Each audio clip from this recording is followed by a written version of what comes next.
Hello dear students, I am back with a new video. Today we will be discussing about sorting materials into group for class 6th. Before starting the explanation, let us perform an activity.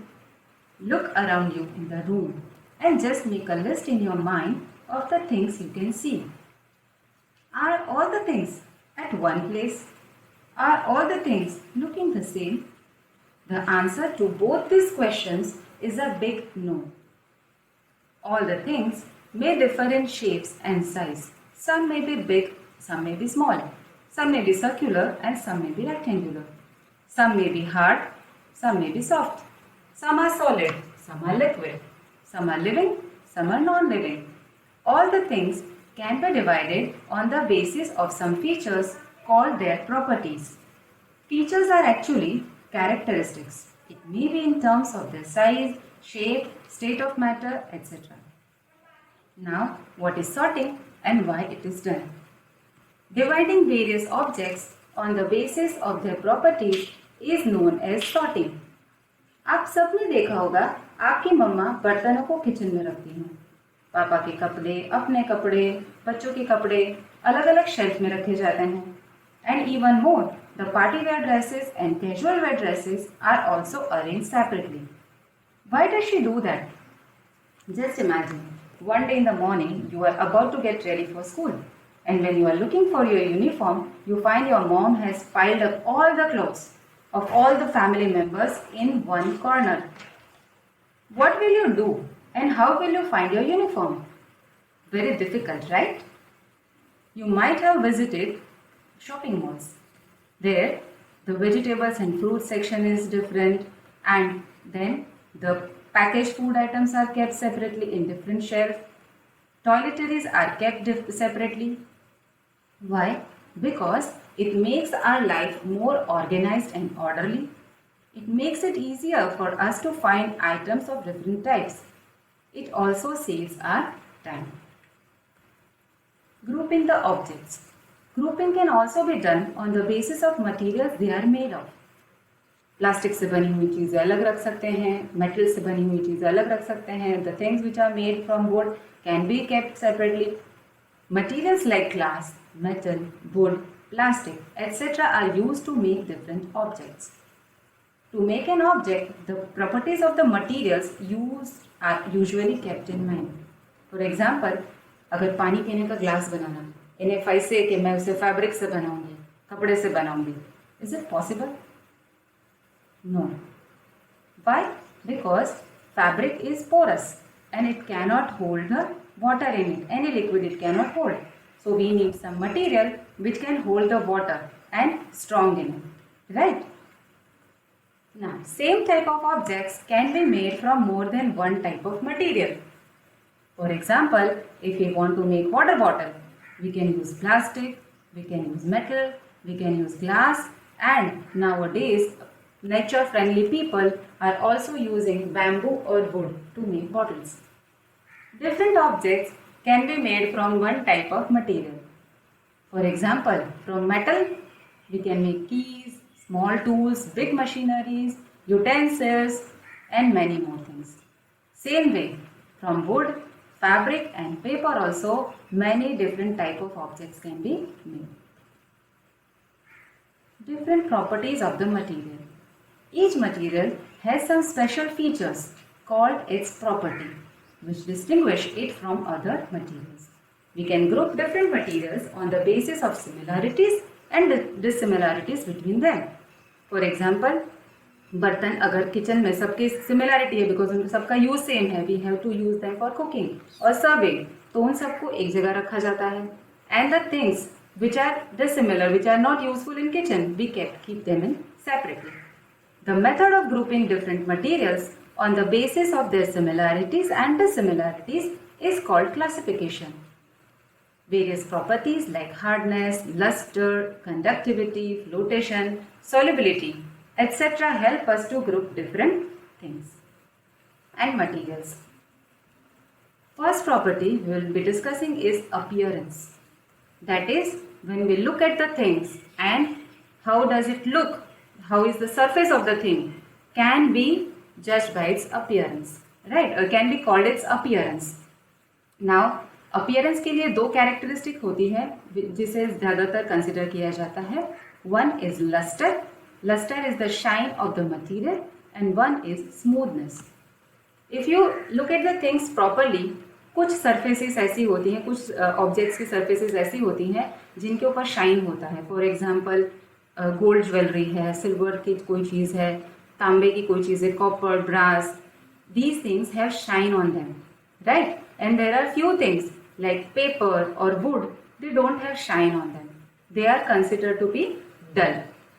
Now when we talk about smoothness, when we touch the surface of anything, we can find if it is smooth or it is rough. Now we'll discuss about examples of shiny materials. Basically all the metals, copper, gold, silver, aluminum are shiny, and the non-metals like wood, paper, etc. are dull. When you touch the petals of the leaves or when you touch a plain glass, you will feel that it is smooth, right? So they are smooth. And when you touch a coir mat or a stone, you don't feel like it's smooth, and when it is not smooth, then it is considered to be rough. Next is hardness. For that also we need to perform some activities. After watching this video, you must try at home. You collect some objects like cotton wool, a cricket bat, a small stone, a piece of iron, a piece of sponge, etc. Now try to press these objects one by one with your hand. What happened? Could you press cricket bat with your hand, or cotton wool, or sponge, or stone, or an iron piece?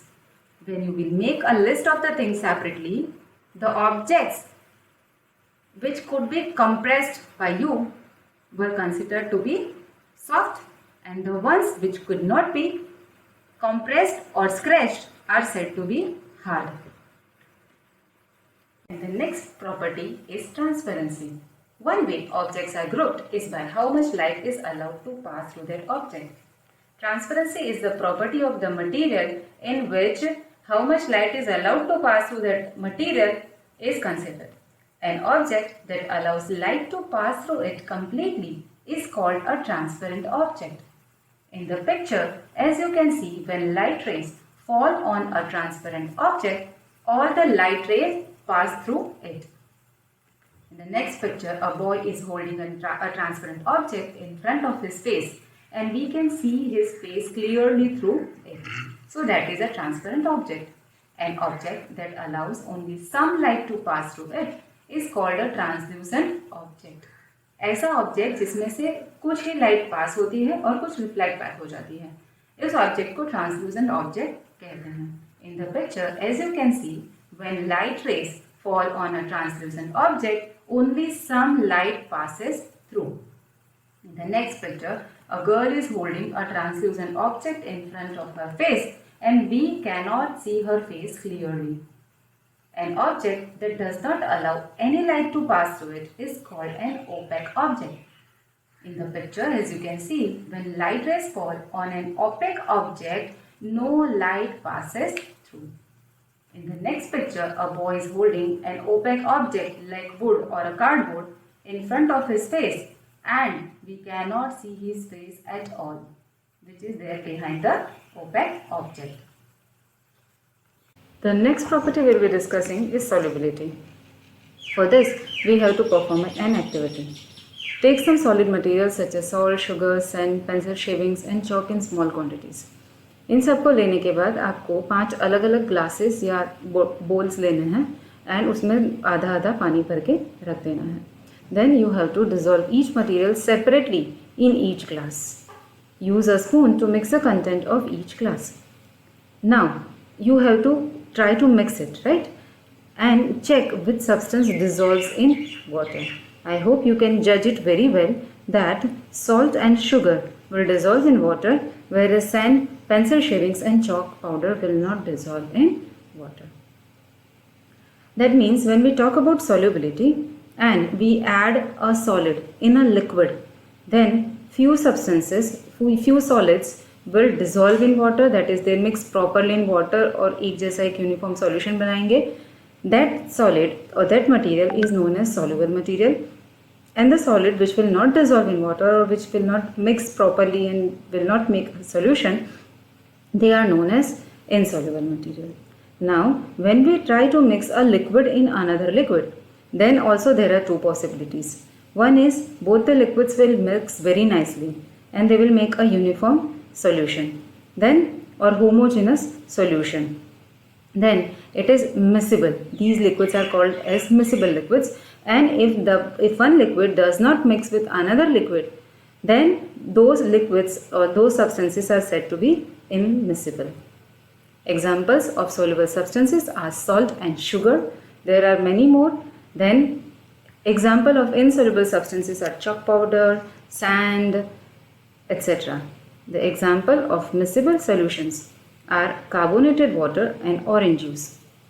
Another example is water and lemon juice. And the example of immiscible liquids is oil and water. As you can see in the picture, two distinct layers are formed and they haven't mixed properly. Next property is flotation. After the rains in the puddles, you might have tried floating a boat, है ना. पानी में जब बारिश के बाद पानी भर जाता है कहीं पर, तो आपने ज़रूर पेपर की बोट बना के उसे तैराने की कोशिश की होती. Flotation is the action of floating. Now to understand this better, we can perform an activity. Collect some objects like plastic toy, a small stone, an iron nail, a dry leaf. Now put them one by one in a tub filled with water, and let's see which substance will float on water and which will sink in the water. Again, as you can see in the picture, the wood piece will float on the water, the iron nail will sink at the bottom, stone will also sink at the bottom, the plastic toy will float on the water, and the dry leaf will also float on the water. Now, flotation is the action of floating. Objects float or sink depending on the material they are made of and their shape. कोई भी object float करेगा, that is तैरेगा, और sink करेगा या डूब जाएगा, वो depend करता है कि इसमें कौन सा मटेरियल यूज़ किया गया है एंड उसका shape. For example, if a glass bottle, if there is a glass bottle which is empty और उसको ऊपर से अच्छे से टाइट किया है, कॉर्क रखा हुआ है, तो इट इज़ क्वाइट पॉसिबल कि वो पानी के ऊपर तैरे. बट उसी की जगह अगर वो ग्लास की बॉटल ओपन है, उसमें कॉर्क नहीं लगा है, और आप उसे पानी में डालोगे, उसमें पानी भरेगा तो भरेंगे तो वो बॉटल डूब जाएगी. Thus we can group things on the basis of they float or sink in water. Next is conductivity. You might have seen कि जो पावर हाउसेज होते हैं जहाँ पर इलेक्ट्रिसिटी जनरेट होती है, वहाँ से हमारे घर तक जो इलेक्ट्रिसिटी आती है वो आती है through wires. And if you have observed wires carefully, then the coating or outer covering of the wire is made up of rubber. But उसके अंदर जो मटेरियल होता है वो होता है मेटल, ईदर कॉपर और एल्यूमिनियम. इसका मतलब है कि कॉपर और एल्यूमिनियम ऐसे मटेरियल्स हैं जो इलेक्ट्रिसिटी को अपने अंदर से पास होने देते हैं. अदरवाइज इलेक्ट्रिसिटी हमारे घर तक नहीं पहुंच पाती. अगर वो इलेक्ट्रिसिटी को नहीं पास होने देते तो वो हमारे घर तक कैसे पहुंच सकती है. So, metals such as copper, gold, silver, iron, etc. allow electricity to pass through them and are therefore called conductors. Some substances, for example non-metals like wood, plastic, rubber, etc. do not allow electricity to pass through them and are called insulators. There are few examples given in the picture of conductors and insulators. Next is magnetism. आप लोगों ने कभी ना कभी किसी के fridge पे या कहीं अलमारी पे आपने कुछ ऐसे ऑब्जेक्ट्स होंगे डिफरेंट शेप्स के, वो चिपके हुए देखे होंगे and they are not fixed to it. आप उसे निकालोगे वो इजीली रिमूव हो जाते हैं, and again when you try to bring it near to the fridge door और द अलमीरा, तो वो उसकी तरफ अट्रैक्ट होते हैं. Why it is so? Because these objects are made up of magnet. And magnetic materials are those materials which are attracted to a magnet, जो magnet की तरफ attract होते हैं. The examples is iron, nickel and cobalt. And you know very well that fridge door और अलमीरा जो होते हैं वो iron से बने हुए होते हैं. So the magnet gets attracted towards it. The materials which are not attracted by a magnet are called non-magnetic materials. Examples are wood, rubber, plastic, etc. In the picture, there are few other uses of magnet in our day-to-day lives. Thank you.